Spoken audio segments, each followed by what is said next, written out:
Alors ce matin, je vous emmène au paradis des fraises, à la fraiseraie à Pornic. Salut Anthony.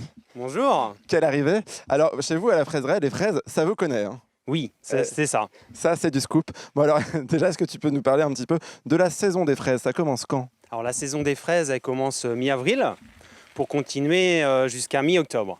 D'accord. Donc le fait que la saison soit prolongée, c'est grâce à des variétés remontantes qui produisent et qui fleurissent plusieurs fois dans la saison. Donc j'imagine que vous avez du boulot toute l'année parce qu'avant avril, il faut quand même planter tous les fraisiers. Voilà, c'est ça. Notre saison, elle démarre en janvier pour les plantations jusqu'à fin mars.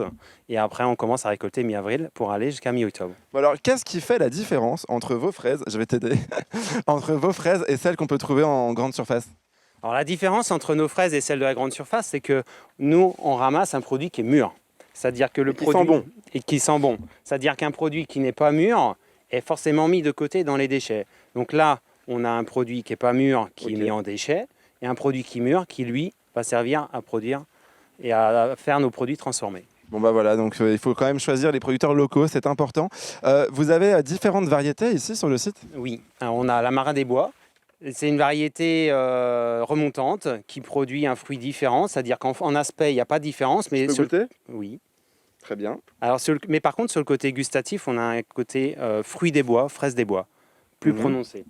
Je valide. Et alors l'autre? Et pour la partie sérafine, on a une variété qui est un peu plus acidulée, sucrée, colorée, qui permet de faire des produits très colorés et très gustatifs puisqu'on ramasse à maturité. Bon, est-ce que tu aurais une petite astuce à partager avec nos téléspectateurs pour éviter que nos fraises à la maison elles se fassent manger par les oiseaux, par les limaces? Alors, la petite astuce, c'est de mettre un filet par-dessus les fraisiers pour que les oiseaux ne puissent pas venir sur les fraises. Et pour la partie limace, on peut mettre du fer à molle. C'est un produit biologique qui est à base de fer qui permet de tuer limaces et escargots, complètement biodégradable. Bon, et ben voilà, comment avoir des fraises bio à la maison. Combien de tonnes vous produisez ici chaque année? Donc, on produit 120 tonnes à l'année. Oula, bah on a du boulot du coup si on veut les ramasser là. Mais bien sûr. Bon, alors allez, Alicia, tu continues l'émission, puis nous on récolte. Hein. Allez, au boulot.